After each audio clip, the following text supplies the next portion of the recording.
Hello friends, இன்னைக்கு mutton biryani செய்ய போகிறேன். வாங்க எப்படி செய்யலான்னு பார்க்கலாம்.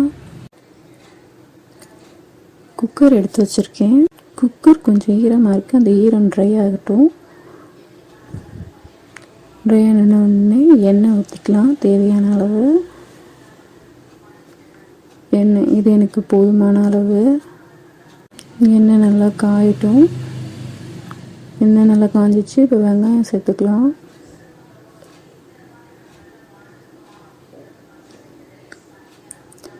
வெங்காயம் நல்லா ப்ரௌன் கலர் வர வரைக்கும் வறுத்துக்கலாம். நல்லா கிளறி விடுங்க. ஃபுல்லாக நாலா பக்கமும் நல்லா கிளறி விட்டிங்கன்னா நல்லா ப்ரௌன் கலர் வர வரைக்கும் நல்லா கிளறி விட்டுக்கலாம். வெங்காயம் எவ்வளோக்கு எவ்வளோ நல்லா வதங்குதோ, நல்லா ஃப்ரை ஆகுதோ, அவ்வளோக்கு அவ்வளோ பிரியாணி நல்லா டேஸ்டியாக இருக்கும்.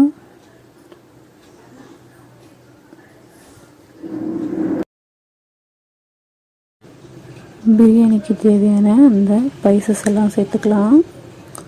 இப்போ எடுத்து வச்சுருக்கேன், நான் எல்லாத்தையும் சேர்த்துக்கிறேன். என்னென்ன சேர்த்துருக்கேன்னு பார்த்தீங்கன்னா, பட்டை, சோம்பு, இலை, கிராம்பு, முந்திரி, அன்னாச்சிப்பூ இதெல்லாம் சேர்த்துருக்கேன். இப்போ சேர்த்தோம் அப்படின்னா ஆனியனோடு சேர்த்து நல்லா ஃப்ரை ஆகும்போது ரெண்டுமே ஒரே ஈவனாக ஃப்ரை ஆகிடும். நல்லா ரெண்டும் ஃப்ரை ஆகட்டும். இதுவும் கரிஞ்சு போகாது, அதுவும் கரிஞ்சு போகாது. நல்லா ஒன்றா சேர்த்து ஃப்ரை பண்ணிகிட்டே இருந்தோன்னா நல்லா ப்ரௌன் கலர் வர வரைக்கும் ஃப்ரை பண்ணுவோம். நல்லா திருப்பி விட்டு நல்லா ஓரளவுக்கு ப்ரௌன் கலரில் வந்துக்கிட்டுருக்கு, நல்லா வந்துட்டுருக்கு. இப்போது இது எண்ணெயிலேயே அப்படியே நம்ம பச்சை மிளகாய் சேர்த்துக்கலாம் காரத்துக்கு. அப்போ தான் நல்லா காரம் நல்லா ஃபுல்லாக எண்ணெயில் இறங்கி நல்லா நம்ம டிஷ் ஃபுல்லாகவே காரம் நல்லா சேரும். காரம் நல்லா சேரும். இப்போ நல்லா ஃப்ரை பண்ணிக்கலாம். நல்ல ப்ரௌன் கலரில் வந்துடுச்சு, கோல்டன் ப்ரௌனில். இப்போது இஞ்சி பூண்டு பேஸ்ட்டு சேர்த்து அதையும் சேர்த்து நல்லா வதக்கிக்கலாம். நல்லா வதக்கி விட்டுட்டு இருக்கோம்னா நல்லா ஃப்ரை ஆகிடும். இப்போ நல்லா பார்த்திங்கன்னா நல்லா இவ்வளோ சூப்பராக கோல்டன் ஃப்ரையாக இருக்குது. இப்போ கொத்தமல்லி, புதினா சேர்த்துக்கலாம். இதையும் சேர்த்து நல்லா கிளறி விட்டுக்கலாம். நல்லா சுருண்டுற வரைக்கும் நல்லா கிளறி விட்டுக்கலாம். இப்போது தக்காளி சேர்த்துக்கலாம். தக்காளி நல்லா அதோடு சேர்த்து நல்லா வதக்கலாம். நல்லா தக்காளி நல்லா வதங்கட்டும். அதோடு சேர்ந்து நல்லா மிர்ச்சி ஆகிற மாதிரி நல்லா வதக்கி விடலாம். நல்லா வதங்கட்டும். நல்லா வதங்கிட்டுருக்கு. இன்னும் நல்லா ஃப்ரை பண்ணலாம்.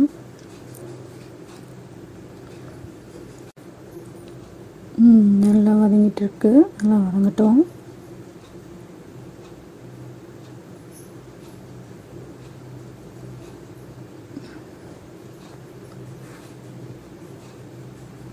நல்லா வதங்கட்டும். இப்போ கறி சேர்த்துக்கலாம். கறி ஏற்கனவே நான் வேக வச்சுருக்கேன். அது எப்படி வேக வச்சேன்னு பார்க்கலாம். இப்போது ஒரு பாத்திரத்தில் எண்ணெய் ஊற்றிட்டு அதை கறியை நல்லா ஆட் பண்ணிவிட்டு நல்லா வதக்கலாம். அந்த எண்ணெயில் நல்லா வதங்கட்டும்.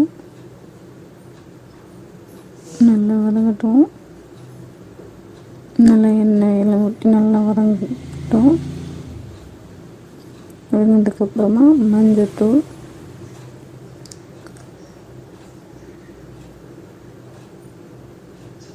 இஞ்சி பூண்டு பேஸ்ட்டு சேர்த்து நல்லா வதக்கி விடலாம்.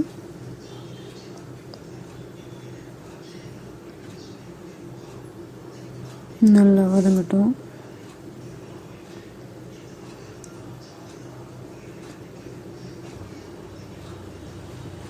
இப்போ இதுக்கு காரத்துக்கு காஞ்ச மிளகா அரைச்சி வச்சுருக்கேன். காஞ்ச மிளகா ஒரு 10 காஞ்ச மிளகா எடுத்து அரைச்சி வச்சுருக்கேன். காஞ்ச மிளகா அரைச்சி போட்டோம்னா நல்லா ஃப்ளேவராக நல்லாயிருக்கும் பிரியாணி. அதனால் ஒரு 10 காஞ்ச மிளகா வறுத்து அரைச்சிட்டு அதில் ஆட் பண்ணியிருக்கேன். அதையும் சேர்த்து நல்லா இந்த பதத்துக்கு நல்லா வதக்கி விடலாம். தேவையான அளவு உப்பு, கறி எவ்வளோ வேகணுமோ அது தேவையான உப்பு சேர்த்து நல்லா கலந்து விட்டுக்கலாம். கலந்து விட்டுட்டு இப்போது கறி வேகிற அளவுக்கு தண்ணி ஊற்றிக்கலாம். தண்ணி இதில் அதிகமாக இருந்தாலும் பரவாயில்ல, ஏன்னா இந்த தண்ணியை தான் நம்ம பிரியாணிக்கு யூஸ் பண்ண போகிறோம். இதே தண்ணி யூஸ் பண்ணுறதுனால பிரியாணியில் நல்ல ஃப்ளேவரும் இருக்கும், எந்த ஒரு சேஞ்சஸும் வராது, நல்லா இருக்கும். இப்போது நம்ம கறியை ஆட் பண்ணிக்கலாம். அந்த கறியை நான் பிரித்து வச்சுருக்கேன். கறி மட்டும் தனியாக எடுத்து இதில் வதக்கியிருக்கேன். தண்ணி தனியாக எடுத்து வச்சுருக்கேன். தண்ணி அப்புறம் ஆட் பண்ணிக்கலாம். தண்ணி ஆட் பண்ணும்போது இப்போ கறி அதோடு சேர்ந்து நல்லா கலந்து விடலாம். அதோடு சேர்ந்து வதக்கட்டும். அந்த மசாலாவோடு சேர்ந்து நல்லா வதங்கட்டும்.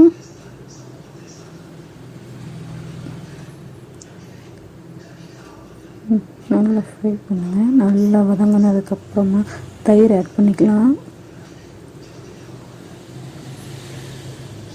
தயிர் ஆட் பண்ணி ஒரு நல்லா கலந்து விட்டுக்கலாம். இப்போது லெமன் ஜூஸ்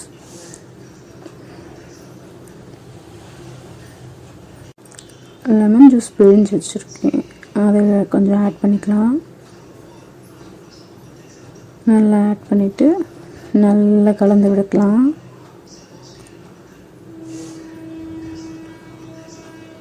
நல்லா கலந்து விட்டுக்கலாம்.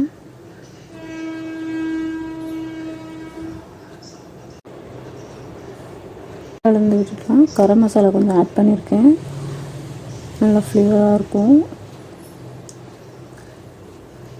இப்போ கலந்து விட்டுட்டு இப்போ தண்ணி சேர்த்துக்கலாம். நான் எவ்வளோ அளவு அரிசி எடுத்துருக்கேனோ அதுக்கேற்ற அளவுக்கு தண்ணி ஆட் பண்ணிகிட்ருக்கேன். நான் 3 டம்ளர் அரிசி எடுத்திருக்கேன், அதுக்கேற்ற மாதிரி தண்ணி எடுத்துக்கிட்டுருக்கேன். நான் முன்னமே சொன்ன மாதிரி கறி வேக வச்ச தண்ணியையும் எனக்கு ஒரு 3 டம்ளர் இருந்தது, அதை ஃபஸ்ட்டு ஊற்றிருக்கேன். இப்போது நார்மல் வாட்டர் ஊற்றி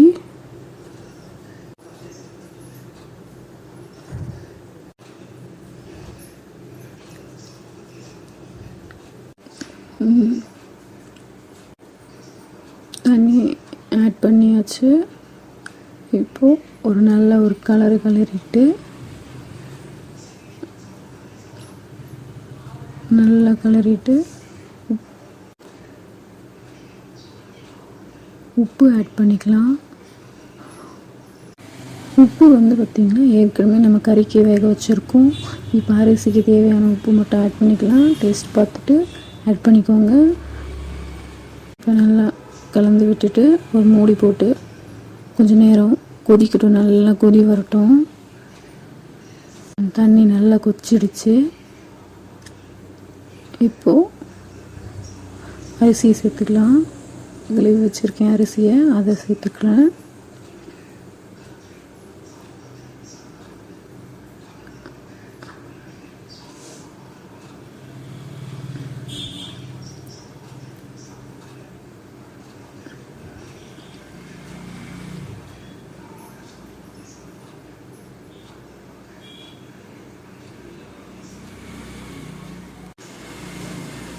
அரிசியை சேர்த்தாச்சு. இப்போ நல்லா ஒரு கலர் நல்லா ஏதாவது ஓட்டிகிட்டு இருக்கான்னு பார்த்துட்டு நல்லா கலரி விடலாம். எங்கேயாவது அடியில் எதுவும் கட்டியாக இல்லாமல் நல்லா கலந்து விட்டுட்டு மூடி லைட்டாக மேலோட மூடி வச்சுக்கலாம். இப்போது நல்லா கொதி வந்திருக்கு. சாதமும் இதுவும் மெர்ஜாக இருக்குது. கலந்து விட்டுட்டு இப்போ மறுபடியும் மூடிடலாம். தண்ணி நல்லா வற்றட்டும். இப்போ பார்த்திங்கன்னா தண்ணி நல்லா வத்திடுச்சு. இப்போ நம்ம ப்ரெஷர் போடலாம். இப்போது மூடியை நல்லா டைட்டாக நல்லா மூடிட்டு மேலே அந்த ஃபோர்ஸில் ஏர் வரதான் நல்லா வந்ததுக்கப்புறம் விசிலை பூட்டிட்டு நல்லா சிம்மில் 10 நிமிஷம் வச்சுட்டு ஆஃப் பண்ணிடுங்க. வெயிட் விட்டதுக்கப்புறமா ஓப்பன் பண்ணலாம். இப்போ பாருங்கள் எவ்வளோ அழகாக பிரியாணி ரெடியாக இருக்குது. நல்லா உதிரியாக வந்திருக்கு.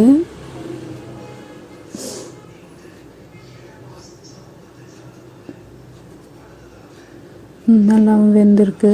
அரிசி உள்ள எடுத்து பார்ப்போம். நல்லாவும் வெந்திருக்கு. சூப்பரான மட்டன் பிரியாணி ரெடி.